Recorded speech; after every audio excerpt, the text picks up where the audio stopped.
Welcome back to the Huddle. I'm Michael Bumpus along with Dave Wyman. We're joined now by Patrick O'Connell, LB, for the Seahawks. How you doing, man? Good. I appreciate you for having me. Good. Thanks for taking time. I know you guys got a lot going on this week, man. How's the body feeling? I mean, we're what, halfway through this thing? How's the mental? How's the body? Yeah, it's going good. Just trying to stay ready, stay prepared. Body's feeling good. Mentals are good. Just ready to go play. Awesome. Yeah, you're run down on kickoffs, right? You on? Tell me the special teams that you're on. I want to say. Yeah. Last game I was playing kickoff, KOR, and punt return. Yeah. How was that getting back out there, man? It was good. It felt good to be back out there with the guys and just putting my work to use on the field. So it was great being out there again. What do you think is the best part of your game? If you had to highlight something, what do you think it would be? I mean, I would say effort. It's kind of overlooked in a lot of areas. You know, people say that effort is actually like a skill, because if everyone would do it, then they would play with high effort every single play. And I think that's one area that I take pride in. So it's funny you say that. I was my daughter yesterday had a bad practice, and she gets in the car, she's all upset. And I go, well, you know what? Effort will take care of all of that. You can you can not be on point with your skills or whatnot, but if you just give effort, good things are going to happen. So absolutely. I'll make sure she listens to this interview and hears it from a pro. Yeah, I mean, it's kind of interesting. For me, it was always kind of an awareness thing, where I would see myself like jogging every once in a while, and I'm like, oh man, what am I doing, right? I mean, I feel like that you guys kind of have that going, especially if you're on the field with a guy like Witherspoon, who's just constant energy, and kind of feel like that's what's going on with your defense right now. Yeah. Everybody's just playing to a little bit higher standard. I agree. You know, everyone feeds off each other. You see guys like Spoon and everyone, honestly, going out there and playing as hard as they can for one another, and you don't want to let your brother down, so everyone's playing with high energy, high effort, and it's just contagious. So I host the pre-halftime and post-game show, right? So we get into the post-game show, and I'm walking by some of the fans and stuff, and they're like, What is there to talk about? Like, they just blew them out. And I go, trust me, this is football. There's always something these coaches are going to critique and try to get you going. So even though you guys had a great day on defense, what do you think is something that what was the focus this week on working on? You know, there's always stuff, especially on like third downs, you can always focus on, you know, why they got this, why they got that. You know, if you just limit them to having like 2 or less a game, if they get two less a game, then your percentages are going to go way down, and that's going to make you such a better defense. And, you know, you can critique little tiny things like that. There's always stuff to work on, like you said. It's too hard to pick out every single thing, but there's little plays here and there that you just take from the film and you make it happen on the field. Yep. You guys have, special teams wise, has been fantastic. You know, you got the touchdown in Pittsburgh. You had a punt return for a touchdown, blocked a kick. I mean, there's been a lot. What's different about Jay Harbaugh? The other thing is he's got 2 big D linemen running down the middle of the kickoff. I mean, there's a lot of innovation going on there, it seems like. Yeah, that's a good word. I was going to bring up the creativity and just not staying stagnant, always having a plan for every single team. Studying and preparing and dominating, going out there and putting the work to use. I'd say Jay is super creative with the scheme, and then from there it's us putting the work in and trusting him, and then going out and playing with high energy, high effort, and making it come to life. Yeah. I saw last week, or the week before, when Peely punches the ball out, him and who was it? Mike, I believe. Mo, we're right next to each other, right? Yep.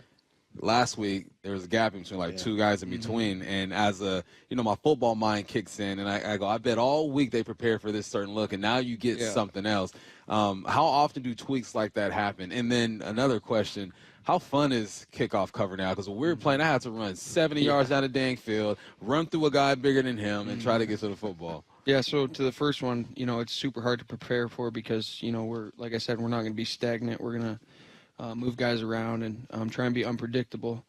And then to your second point, it's like it's such a different game now with the kickoff rules and the dynamic kickoff. And now it's just like it's one-on-one. You have to beat your guy. You got to play with extension and play with length and go out and dominate your guy. And then you have to shed a block, and then you got to make a play. So which one you like better, the old one or the new one?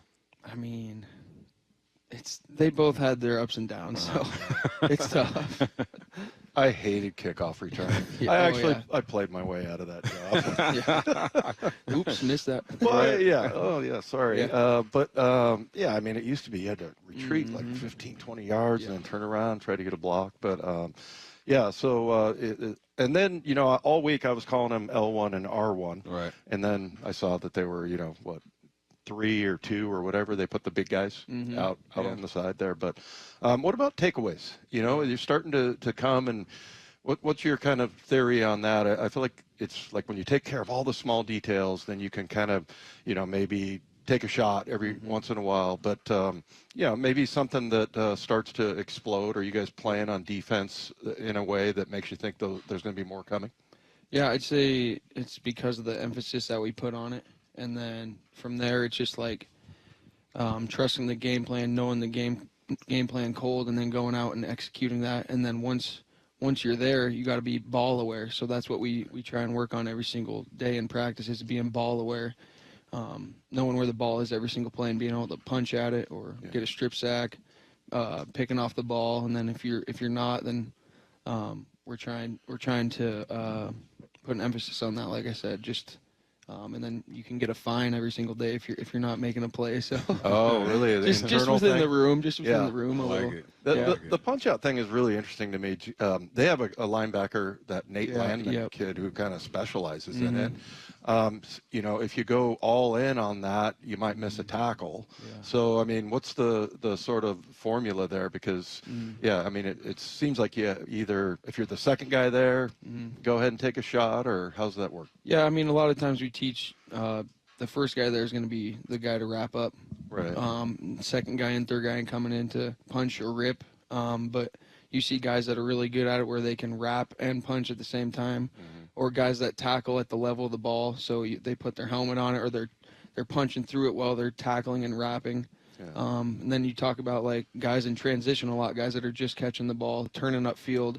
That's a great opportunity for guys to punch. But yeah, like you said, Mike showed Nate Landman in the team meeting just how ball aware he was and how we have to be sound as a team because guys like them on the other team are punching at the ball. Yeah.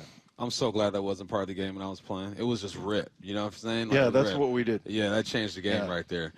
Tell me about young Pat, man. Are you from Montana? Yeah, I am. Yeah, born and raised there. Born and raised in Montana. You like to hunt? What do you like to do? Yeah, I mean, when I have time, I like to get out and hunt and fish and do all the things that we do over there, skiing and skiing, building fires, doing whatever. I mean, just anything outside, honestly. The Northwest introduced me to all that. I'm from LA, so first time I camped was out here. Yep. First time I shot a gun was from out here. Got on the water out here. That's right. Yeah, the Northwest. So I can imagine going a bit more east, a bit more intense than out here. Yeah, I mean, it was awesome growing up there and being able to do everything that I did, and yeah. Yeah, they take your card away in Montana if you're not a hunter or building fires and stuff in the woods, yeah, right? No kidding, yeah. Yep. Hey, when you were growing up, what position did you think, once you got into football, did you play offense and then who were some of the guys that you looked up to that you really liked watching? Yeah, growing up, I always played running back and linebacker. Then I got to high school. I played more fullback, tight end type position, and then obviously played linebacker still. Going into college, played my first year. I started at the University of Mary, a small D2 school in North Dakota, and I played off the ball backer. And then when I transferred into the University of Montana, I moved to basically play edge. Yeah. So I was rushing the passer a lot more. Even though through all that, I was still a Seahawks fan and everything. So my whole life I was looking up to Bobby, watching him, and then being able to play with him my rookie year was pretty awesome and special. You ever hear of Jack Lambert? Oh, yeah. Okay, good. Yeah, absolutely. That was my guy. Nice. Yeah, when I was growing up, my mom framed I had one of those Sports Illustrated posters that you could order at school, and and she framed it for me, and I still have it somewhere. But yeah, that was my guy, and I knew I was going to be a linebacker for whatever reason. Same with you? Yeah, I mean, it just kind of stuck with me from the time I was like in middle school. Yeah. I just played linebacker, and I loved it. I just loved tackling and hitting guys, and just I think it was kind of a byproduct of the coaches I had. They kind of saw that that's where I belonged, and luckily it's stuck. So It looked in his eyes and said, he's got linebacker eyes. that's right. I guess so. He's gone away. Hey, Pat, man, Yeah. we appreciate your time, man. Yeah, thank you, Hope guys. you have a good week, and go do your thing. Yes, sir. Appreciate you guys. All right.